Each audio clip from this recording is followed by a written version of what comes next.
رکو نمبر 5 ہے اور سوال 67۔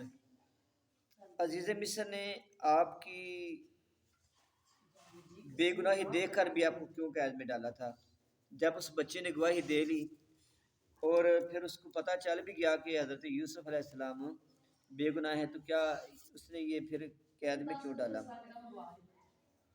تو اس کی وجہ یہ تھی، جیسے پہلے بتایا کہ وہ اپنی بیوی سے ڈرتا تھا، تو بیوی صبح شام اس کو ملامت کرتی کہ ایک بندے نے تیری بیوی پہ ہاتھ ڈالا ہے اور تو اس کو ذات چھوڑ ہے۔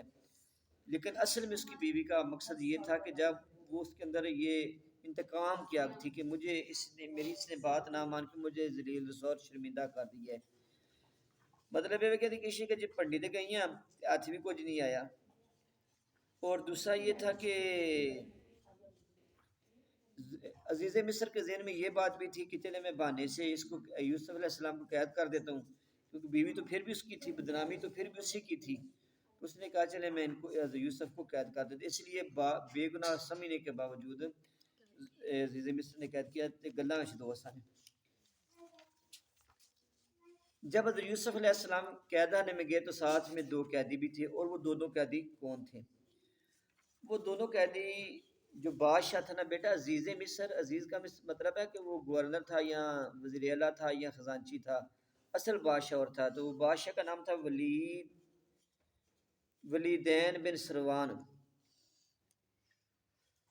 تو اس کے 2 غلام تھے، ایک غلام باورچی خانے کا انچارج تھا اور دوسرا شراب خانے کا۔ تو بادشاہ ان سے کسی بات پہ ناراض ہو کر ان کو قید کر دیا، تو وہ دونوں مطلب یوسف علیہ السلام کے ساتھ جیل میں داخل ہوئے۔ اور ان کو قید کرنے کی وجہ یہ بھی تھی کہ ایک مرتبہ دونوں نے سوچا کہ ہم بادشاہ کو قتل کر کے مال و دولت پہ قبضہ کر لیں، زہر ملا دیتے ہیں۔ اس نے کہا تم کھانے میں زہر ملاؤ، اس نے کہا تم شراب میں ملاؤ۔ لیکن پھر بعد میں جو کھانا کھانے والا نا اس کو شرم آ گئی، اس نے رک گیا اور اس نے ساتھی کو بھی منع کیا، لیکن شراب پلانے والا باز نے تو اس نے شراب میں زہر پلا دی۔ جب بادشاہ کے سامنے دونوں گئے تو کھانا کھلانے والے نے بادشاہ کہہ دی جی بادشاہ تھوڑے کھانے شراب زہر شراب نہ پیا جی۔ بادشاہ وہ دوجا کہنا نہیں کھانے زہر ہے، بادشاہ کا تجھ دوے کھو۔ وہ کھانے والے نے کھانا کھا لیا بچ گیا، اور جو شراب والا تھا اس نے شراب نہ پی، تو بادشاہ کو پتہ چل کہ اس میں زہر ہے، لیکن بادشاہ نے پھر بھی دونوں کو قید کر دیا۔ تو یہ 2 بندے وہ تھے۔ سوال نمبر 69۔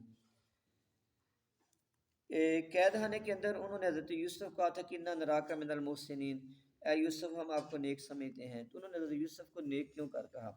اس کی وجہ یہ تھی کہ یوسف علیہ السلام کو انہوں نے نیک اس لیے کہا تھا کہ آپ قید خانے کے اندر مریضوں کی عیادت کرتے، ان کی دیکھ بھال کرتے، جب مجلس تنگ ہوتی ان کے لیے جگہ کھلی کرتے، کسی کو محتاجی ہوتی وہ چیز پیش کرتے ان کے ساتھ، اور اس کے ساتھ ساتھ عبادت و ریاضت بھی کرتے، ساری رات اللہ تعالیٰ کی عبادت کرتے۔ تو ان کا یہ رویہ اور کردار دیکھ کر انہوں نے کہا جی کہ آپ محسنین میں سے ہیں۔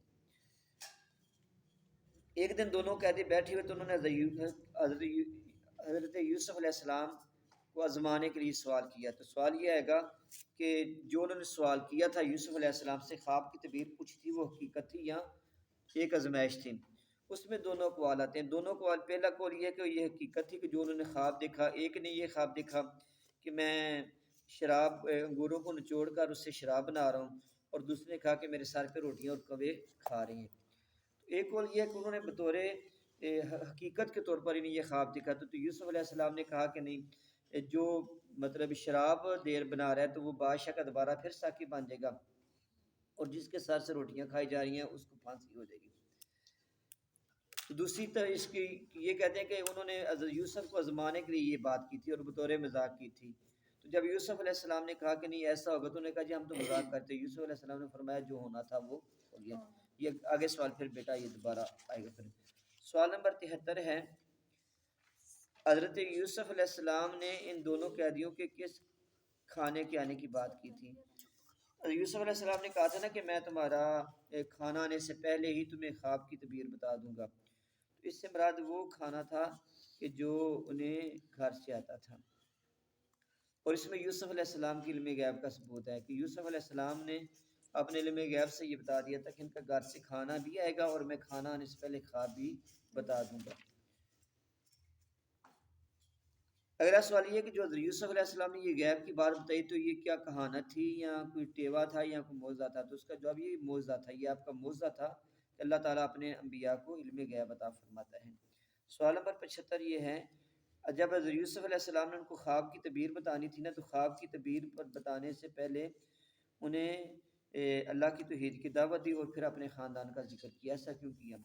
تو جواب یہ ہے کہ جب آپ کو کسی جگہ جانا پڑے تو آپ وہاں پر اللہ رسول کا ذکر کرنا نہ بھولیں، اور وہاں جس آیت اور حدیث کی ضرورت ہے آپ اس حوالے سے بات کریں۔ چونکہ وہ مشرک تھے لہذا تو یوسف علیہ السلام نے ان کے سامنے خدا کی توحید کی بات کی، کیونکہ وہ موقع تھا بات کرنے کا۔ پھر سوال یہ کہ انہوں نے اپنے خاندان کا ذکر کیوں کیا کہ میں اپنے باپ دادا ابراہیم، اسحاق اور یعقوب کے دین پہ ان کی ملت کی پیروی کرتا ہوں، تو یہ تو اپنی خود سرائی کے زمرے میں آتا ہے۔ تو اس کا جواب یہ ہے بیٹا کہ جہاں ضرورت ہو اپنی اہمیت بتانے کے لیے کہ جو میں بات کر رہا ہوں یہ معمولی بات نہیں، تو وہاں پہ ایسی بات کرنی جائز ہوتی ہے۔ ہر جگہ اپنا تعارف پیش کرنا سیاں و تسیاں میں یہ برا ہے، یہ تکبر اور ریاکاری بالکل زمرے میں آتا ہے۔ لیکن جہاں ضرورت ہو کہ پتہ چلے کہ یہاں اپنا تعارف کرانا بہتر ہے تو وہاں پہ ہو جاتا ہے۔ تو اس میں بیٹا اگر کسی محفل جلسے میں ہوں تو ہم اپنا تعارف یا کسی کا تعارف کرا سکتے ہیں کہ یہ اتنا پڑھا لکھا ہے، فلاں خاندان کا ہے، لیکن عمومی طور پر ایسا کرنا یہ کبھی ہے، برا ہے۔ سوال نمبر 76، حضرت یوسف علیہ السلام نے سچے خدا اور بتوں کا تقابلی اندازہ کیسے پیش کیا؟ تو حضرت یوسف علیہ السلام نے کہا تھا کہ ذرا مجھے یہ بتاؤ کہ یہ جو متعدد خدا ہیں، جو سونے چاندی کے بنے ہیں یا لوہے کے بنے ہیں یا پتھر کے بنے ہیں، یہ اللہ سے بہتر ہیں یا ایک اللہ کے جس کا کوئی شریک نہیں وہ بہتر ہیں؟ تو آپ نے ایک طرف بتوں کی بے بسی ذکر کی اور ایک طرف رب تعالیٰ کی بے مثل ہونا ذکر کیا۔ سوال نمبر 77 ہے کہ اس میں قرآن پاک میں یہ آتا ہے کہ حضرت یوسف تو دو بندوں سے بات کر رہے تھے لیکن سیگے جمع کیے ہیں کہ ما تعبدون من دونہ الا اسمان سمیتموها انتم وآباؤکم، یہ انتم آباؤکم، یہ سارے جمع کے سیگے ہیں۔ تو بات تو حضرت یوسف دو بندوں سے کر رہے تھے، تو اس کا جواب یہ ہے کہ بظاہر حضرت یوسف کے سامنے دو بندے تھے، لیکن حضرت یوسف علیہ السلام کا خطاب ہر اس بندے کو تھا کہ جو شرک میں مبتلا ہوتا ہے۔ اور سوال نمبر 78 ہے، اسی آیت میں اللہ نے فرمایا کہ یوسف علیہ السلام نے بات کی ذالک الدین القیم، یہ سیدھا دین ہے۔ دین قیم کس کو کہتے ہیں؟ بیٹا دین قیم وہ دین ہے جو اسلام ہے، اور آپ نے اس لیے دین قیم کی بات کی کہ اکثر لوگوں کو پتہ نہیں چلتا سچ کیا جھوٹ کیا، تو حضرت یوسف علیہ السلام نے اپنی شان بیان کر کے اپنا معجزہ علم غیب ظاہر کر کے ان کو در حقیقت یہ بتایا تھا کہ یہ دین قیم اسلام کی بات ہے۔ سوال نمبر 79، حضرت یوسف نے دونوں قیدیوں کے خواب کی کیا تعبیر فرمائی؟ تو جس نے کہا تھا جی کہ میرے ساتھ میں انگوروں سے شراب بنا اور اس کو کہا کہ آپ چھوٹ جاؤ گے، اور جس نے کہا کہ میرے سار پہ روٹیاں اور اس کو پرندے کھا رہے ہیں، اس کو کہا تمہیں پھانسی لگ جائے گی اور تمہاری لاش پرندے کھا جائیں گے۔ جب حضرت یوسف نے یہ خواب بیان کی تو انہوں نے آگے سے کیا کہا؟ انہوں نے کہا جی یوسف ہم تو مذاق کر رہے تھے۔ تو یوسف علیہ السلام نے کہا بے شک تم نے مذاق کیا تھا، لیکن میں نبی ہوں اور نبی کے اور اللہ کے پیارے کے منہ سے جو نکلتا ہے وہ ہو کے رہتا ہے۔ چلیں سیو کر